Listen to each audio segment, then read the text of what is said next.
Well, hello, everyone, and welcome. This is Terry Roberts with DMAI, Destination Marketing Association International, and we are so happy that you have joined us for our webinar today. How many rooms does your event really use? Isn't that the question at the top of almost everyone's mind this morning, I'm assuming, since you've logged in to see if you can get a better grasp on this concept. And we are thrilled today to be joined by two very special guests. They're both my friends and pretty interesting and engaging and award-winning women. So first we'll start with Rachel Benedict. Rachel is the Vice President of Sales and Services at Visit Denver, and Rachel started at Visit Denver in 1998, and then in 2009 became Vice President of Sales and Services. And as I said, not to be outdone, is award-winning. HSMAI has awarded her twice with distinctions of outstanding contribution to the hotel industry or hospitality industry, and then also Tourism Supplier of the Year. So she is joined, and hey, Rachel, how are you? I'm great, Terry. Thanks so much. How you doing? Good. And we have our own Christine Shimasaki, but she, like Cher, just goes by one name, Shimo. And Shimo is the empowerMINT.com managing director here at DMAI, and she joined DMAI in 2009, and before that came from the San Diego Convention and Visitors Bureau, where she was Vice President and Chief Strategy Officer for the CVB there. And we like to tease Shimo because she has been named one of the 25 most influential people in the meetings industry by Successful Meetings magazine. So we give her a hard time about that. And she's also our own little meeting trendsetter by Meetings Focus, and also a CMT 30 influencer by Convention Industry Council. So, okay, award winners, you better make it good. Well, no pressure. I know there's no pressure there. So thank you, Terry. It's great to be here. It's great to have you both. And at the end of our webinar, we'll take a moment to say thank you to our sponsors, and that is ePro Direct. And Chris from ePro, I think, will be joining us a little later on. So after we finish, we'll give a shout out to Chris and see if he has anything to share with us. So, Shimo. Oh, okay. Hey, Chris, how are you? I didn't see you there. I'm great. I'm great. Okay, great. So, Shimo, do you want to go ahead and get started? I do. So, you know, we're going to touch on 4 different areas in our quick webinar this morning. And, you know, first of all, we're going to really talk about the problem of room blocks. And I'd like the audience, each of you have a question and answer box. So go ahead and start to put in what you think the problem with room blocks are today. And we'll start to take a look at what you said and incorporate that. Rachel and I will be able to take a look. So go ahead and use your Q&A and start to put in what you think are some of the issues that you experience with room blocks. And then in our webinar, we'd like to introduce a new term that we don't really use in the industry today, and that's really event room demand. And we'll talk a little bit more about that.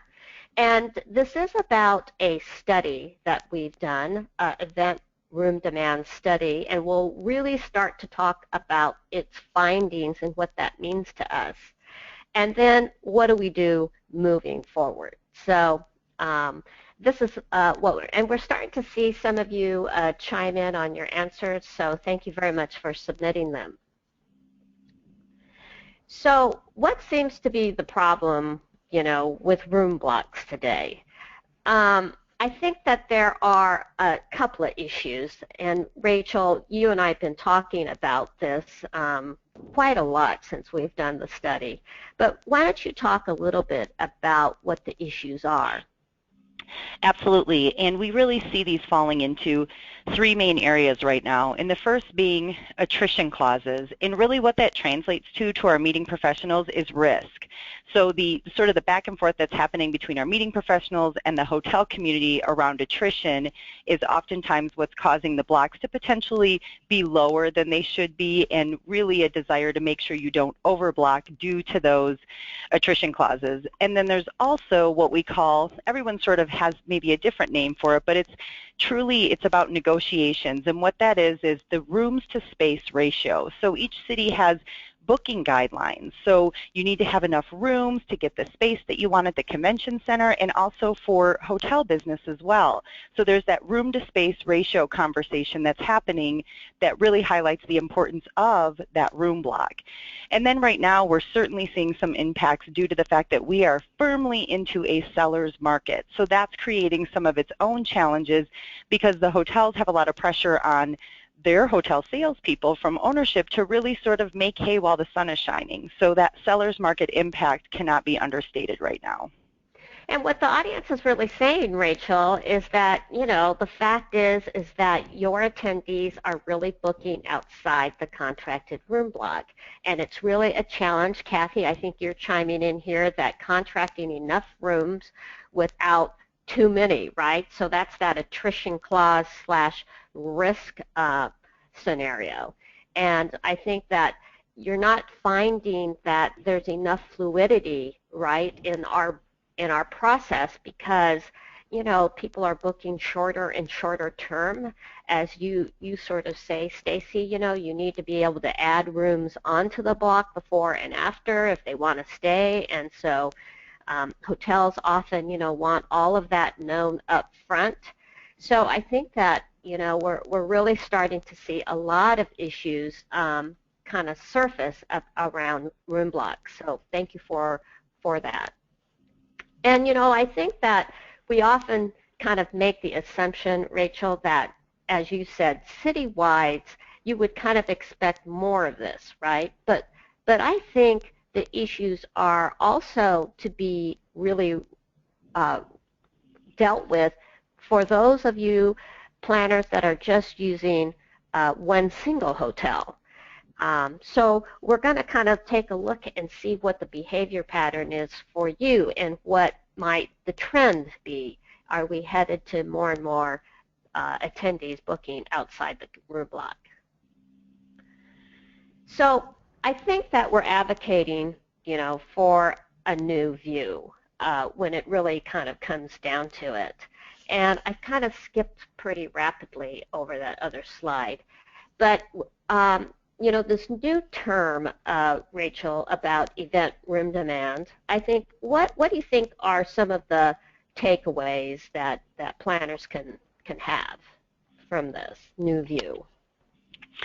Well, I think that the takeaways with this new view is that we're looking at three different areas here. So we have the peak room block, and that's that known entity. And then we have sort of the entity that's around that. So who are the people that booked in your hotels but didn't book through your block? And really that is becoming the focus of this study for us, is really looking and saying we want to understand what that total universe is so that you as meeting professionals and also the hotels can have a better understanding of what you're really bringing to a city or to a single hotel.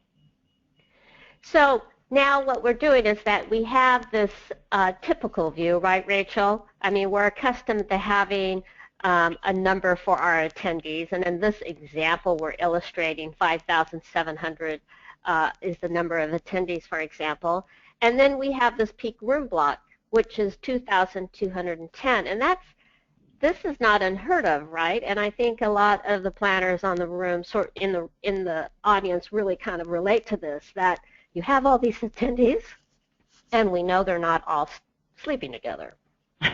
So here is the question, like, what is really the total room demand? Because as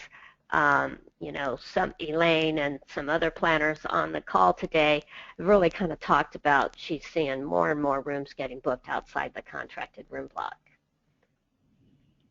So the real question starts to say is really, how big is the problem? So we conducted the study, how many rooms does your convention really use, and it was concluded in just this last July. And the purpose of the study is really to quantify for the very, very first time how many attendees and exhibitors really do book outside the contracted room block. In other words, how big is this problem? And it was sponsored by ASAE, SEER, Destination Travel Foundation, MPI, and PCMA Foundation. So we're really grateful to have this opportunity to run this study to give us an understanding of really what's going on. So Rachel, you described that we have 3 levels of room demand. So this is what we're currently focused on, and most hotels and convention and visitor bureaus look at your business by this number, the peak room block pickup. And that's how they sort of equate to how valuable your business is first and foremost. And other factors are certainly part of that, but pretty much people are focused in on this peak room night. And then we have the focus of the study, which is really looking at what is blocked outside, what is being booked outside the hotel, and what is booking in your contracted hotel but outside your particular room block. So many of you may be capturing this number in terms of an audit, but we've included that as part of the focus of our study. So we have collected data on these 10 points of data, and for the study, we collected event data on 174 events. And there were some partners that helped us collect this data anonymously, and then plus individual event organizers like yourselves submitted data directly to us. And at any time, if you have any questions about the study, go ahead and feel free to submit those in the Q&A box.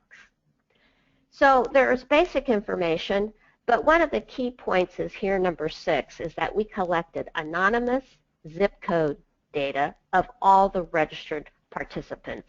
That also includes exhibitors. And we also captured some housing data, whether it was in a single hotel or whether it was in a citywide. And we just collected this data to determine a persons per room number. And this all becomes important as to when we start to look at event room demand, meaning how many rooms are you really occupying, we use this methodology. So number 1, what we're doing in the study is that we're saying, okay, your attendees that are coming outside of a certain radius probably didn't need a guest room. So that's 100 miles for the study, and we think that that is fairly conservative. And Tourism Economics is the one who conducted the analysis on 174 events. And what that meant is really analyzing over 880,000 individual zip codes. So on average for this particular study, we had 5,000 overnight attendees. And so that means that there's 1 in 8 attendee zip codes that really fell outside the 100-mile radius. So the second thing we do is we determine the persons per room, as I mentioned, and we capture that from housing data. And this is an interesting number that on average of the 174 events, which is representative, that there is almost 3 persons per room. And then we do a simple math to calculate the total room demand by dividing the total overnight attendees by the persons per room. And so on average for the study, we had 3,900 total peak room demand. So there was a question about whether or not we're able to capture room blocks that are after cutoff. And yes, so this is all post-event data, and we're capturing that after cutoff because you're right, Stacy, there's a lot of activity that goes on afterwards. So the data implies that 1 out of every 3, or 34% rooms, are being booked outside the contracted room block. And I'm not sure if any of you are surprised by that, but this is interesting to sort of delve into. So the event data itself can be an issue. And it is kind of important for all of us to look at our registration and housing data to see how clean it is, because in the future, Rachel, we always talk about data is going to be more and more important, right? Absolutely. There's knowledge or there's power with knowing exactly all the different metrics that impact your meeting, and this is one of them. And we think that going forward, the more leverage is going to be gained by meeting professionals if you're able to have a better handle on your data, because hotels, in their quest to maximize their occupancies and business opportunities, data is going to be critical. So the interesting part about the results of our study is that we can't just, there's a real bell bar effect that we call it. And what that means is that we can't just apply 34% or 1 out of every 3 rooms to all of your events. There are certain things that affect the more rooms getting booked outside the contracted room block than less. And for example, in those 174 events, there's a pretty wide distribution. As you can see, that 17% of those events had 60 to 80% outside the contracted room block, and conversely, about a third had less than 20%. So we encourage, and what this says is that we really need to analyze individual events and not apply the 1 out of every 3 to all events. Now, what seems to influence higher shares? So it's kind of intuitive to us that the more people you have, the more likelihood that they will book more outside the contracted room block. So those events that are less than 1,000 people in the study had 20% compared to those greater than 5,000 attendees. And then, when it speaks to whether or not your event was held in just a self-contained or a single hotel versus if your event was held in a convention center, you can see that in things that surprised me the most about this was, yes, I expected the convention center business to have higher rooms being booked outside the room block, but for single property hotel business and your meetings, I didn't expect to see 25% or 1 out of every 4. And so, this is kind of an indicator for us, and it speaks, I think, Rachel, to attendees and what they're looking for in terms of their housing experience and what they're looking for in terms of accommodations. And then the last thing that we took a look at was influence in terms of market segment.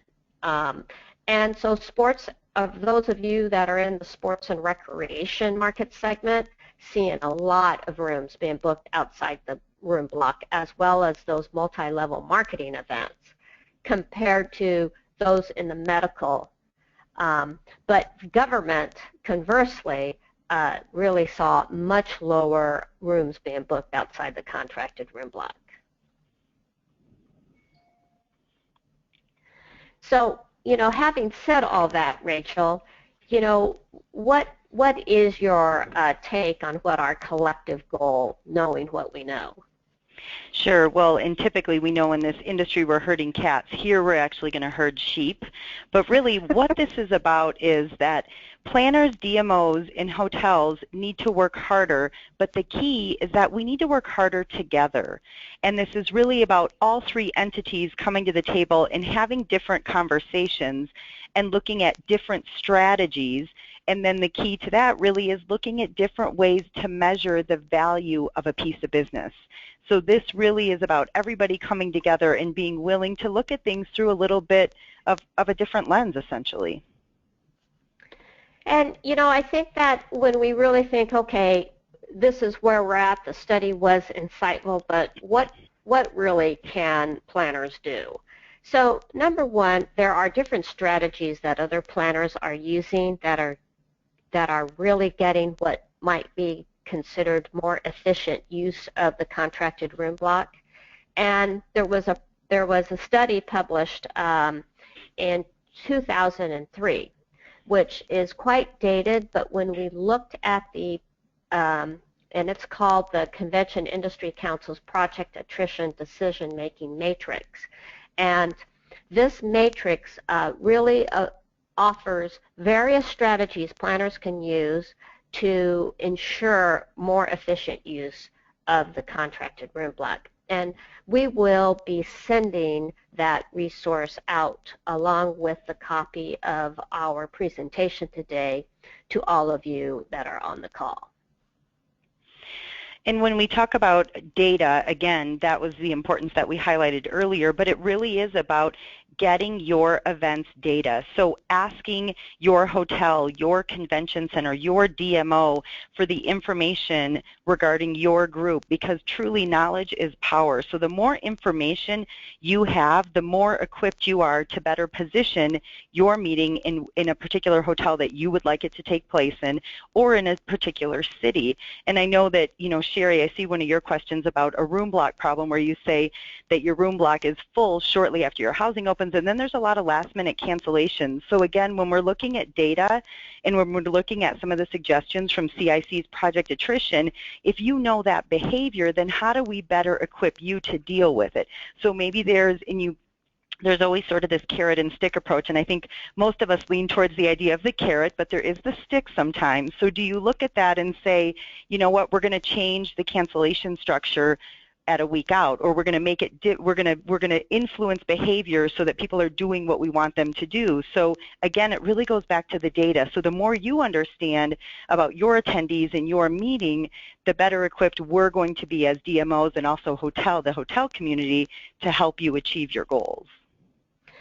And finally, I think that, working with folks like Rachel from the Convention and Visitors Bureau is important because we're exploring new tools to help analyze data, analyze this registration data, and in fact, we are in beta on a tool that we've designed for Convention and Visitor Bureaus to help you analyze what the room demand is for your event so that you can kind of over time better understand the behavior of your attendees. And when we know what your total room demand, meaning if we know you are really going to use 4,000 rooms versus 2,200 rooms in the destination, we can better be equipped to advocate for your business. So Terry, I'm going to turn this back over to you, and maybe I think there might be a few questions that we weren't able to address yet. Okay, great, Shimo, and thank you, Shimo and Rachel. Very informative and interesting, and I'm sure there will be a few questions that you want to ask after we finish. But if you are looking to connect with someone in your destination who can really act as your data consultant and really make sure that you're connected to the right people and the right opportunities, we really think that reaching out to your Convention and Visitors Bureau is your best first point of contact to really make sure that not only you find the right fit for your meeting, but are prepared to fully take advantage of all opportunities in the destination as well. And to get in touch with one of those folks, we hope that you will visit us at empowerMINT.com. There you are able to garner direct contact to over 145 of the premier destinations in the United States and Canada. And so I know many of you will have questions about your CMP credit, and you will see your certificate for a half hour in Domain G, Meeting and Event Design, coming your way. And make sure that you check your spam, because very often we see that it lands in that area, maybe not reaching your in-mail box. And again, thank you all. And Chris, are you still on with ePro? I am. Thank you, and gosh, great information. I have to tell you, we're a company that is all about research. We actually do a lot of data research ourselves, and you know, some of the best decisions we've made as a company, or in some areas where we've been able to really help customers, has been in research and analyzing that and making adjustments and decisions according to that. So I really enjoyed this. My point is, I love the fact that somebody's actually taking a very close look at this, because I know it's a challenge, and it's great to see that, you know, somebody's taken the opportunity to go through this. Real quick, if I can have just about 15 or 20 seconds or so, I am one of the co-founders of a company called eProDirect and Inspire Mobile. We're a 15-year-old hospitality marketing and technology agency. Today I just wanted to touch briefly on our mobile app solutions, and it's kind of funny because we talk about research, and one of the benefits of we have a database of about 80,000 meeting planners from across the country, and one of the benefits to that is whenever we're working on a new project or upgrading a project, or a product, we always have the opportunity to poll our database or to send a survey or to garner some information about what they might want or be looking for, or how we might be able to help solve a problem. And one of those is when we were relaunching new software with our event apps, which we've been doing for about 5 years now, but we relaunched under Inspire Mobile as a new brand about a year ago, or a little less than a year ago. We actually did do a survey asking meeting planners, or meeting professionals, I should say, what they wanted if they could have the perfect event app. What would that look like regarding features and functionality and pricing and so on and so forth, ease of use and ease of development and so on and so forth. And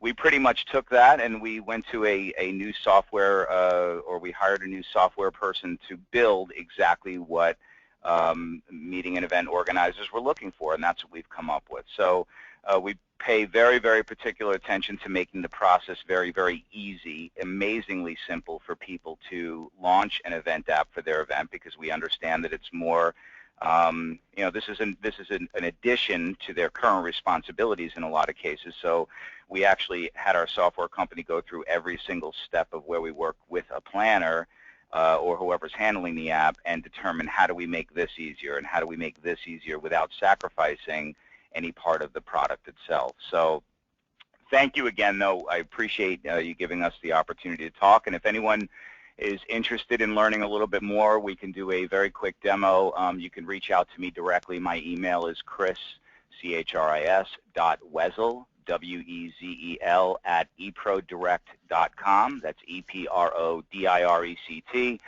Or you can go to our website, eProDirect.com, and just click on Inspire Mobile, and you can take a look at kind of what we're all about. But thank you very much. Thank you, Chris, and thanks always each month for sponsoring our webinar. So Shimo, did you and Rachel determine any questions that you want to get to in the Q&A section here? Yeah, you know, I think one, Kara talked about one of the main issues that they experience is really on shoulder nights. So Rachel, do you have some suggestions when, you know, the room block can't be obtained because of the shoulder night issue? You know, that's an interesting one. I think that really it's about, again, it goes back to the data. So if we understand that the shoulder nights are an issue, and am I gathering from this that you've got the number of peak rooms you need, but that you have a longer length of stay than you anticipated? Is that what you're thinking the question is, Shimo? Yes. So I really think, again, this goes back to the data conversation and to the history, and then also understanding the different cities you're going into. So is this shoulder issue happening in cities where people are coming in earlier because maybe it's a little bit more of a vacation destination, or does the city tell you, because I know in Denver specifically, we know that people will kind of come in and tack on a trip on the front end or the back end. So again, I really think if you're working with your DMO, and if you're working with that, and if it's a single hotel, it's really looking at that historical information to see how you can make better decisions, and then working with the attrition clauses. So, you know, you can look at those holistically, and some hotels get creative and apply it to total rooms versus looking at just a peak night. So I think there's some opportunity in the negotiations as well. But again, if it's constantly a problem, then I think it's really working closer with your DMO or a particular single hotel property to get what you need? You know, I think that's a good point, Rachel, and I think that if you're coming to a destination for the first time and you may not understand what the pickup prior to the official event dates is going to be, I think that asking specifically the CVB of other like groups, you know, what do they see compared to other destinations, and to really tap into that local knowledge bank that Rachel and her team and our convention and visitor bureaus have, because I know that like, for example, when I was in San Diego, we knew that we would have a much stronger Saturday and Friday arrival, so we would have to protect for that in order to achieve the peak room night pickup. So I think that's a good point, Shima, and you also bring up one of the goals for us as we look at this event room demand and we continue to study this is really being able to destination look at those different segments. So that's really going to be a powerful takeaway for us into the future, that we're going to have a better understanding on how does corporate do, how does medical do, how does association, like a lot of different segments, insurance, that we can again be a guide for you if you are new to our city, or if you really maybe don't have that history with shoulder nights, but all of a sudden one year it was an issue and now you're nervous about it. Yes. So Beth has a question about how do we feel about offering incentives to the attendees to stay within the contracted hotels and the contracted room block. And I think it's interesting because you can either look at it as an incentive or you can look at it as a penalty. But Project Attrition's decision-making matrix that we're sending to you does make some recommendations about the registration and housing process. And, you know, I think one example of one industry organization that does quite well with this is PCMA, Convening Leaders. And it costs $200 more to the registration if you do not stay inside the contracted room block. So you could look at that, I guess, Beth, as an incentive, or you can look at it as a penalty. I know that depending upon how you feel about leverage within your exhibitors, there is some associations that really design their booth placement and priority points based upon the utilization of the room block. So those are other things to sort of think about. But I think this Project Attrition Decision Matrix is going to give you some ideas about that. We have another question about if you're planning an event for the first time for a group, how can a planner determine what is the best number of rooms to contract without any previous history? So, Rachel, I think that is a really good question. First-time events. That is a great question. I think that really, again, working with your local DMO. So for us, we would be asking questions like, have you done any other meetings that are similar to this? And what was the reason that you created this meeting? So did it come from your membership base, and did they say, you know, we really need to have this, or was this a push from the top down if it's corporate? So understanding how the meeting came to be, and then looking and saying, again, it can be time of year. So there might be an opportunity where we can work with you and say, listen, you're a little nervous.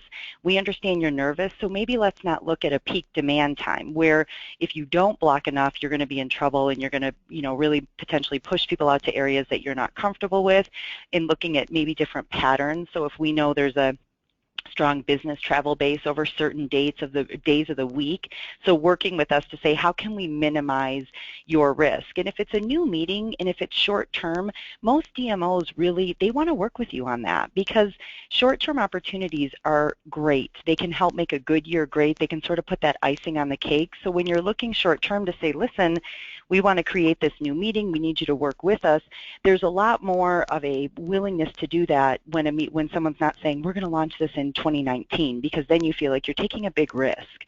So if someone says, next year we want to launch this new meeting, we want to talk to you about what need do you think this is going to fill, and what was the reasons behind coming up with this concept, and then we think we can help you with time of year, day of week, to make sure that we minimize your risk but also help to create a successful meeting.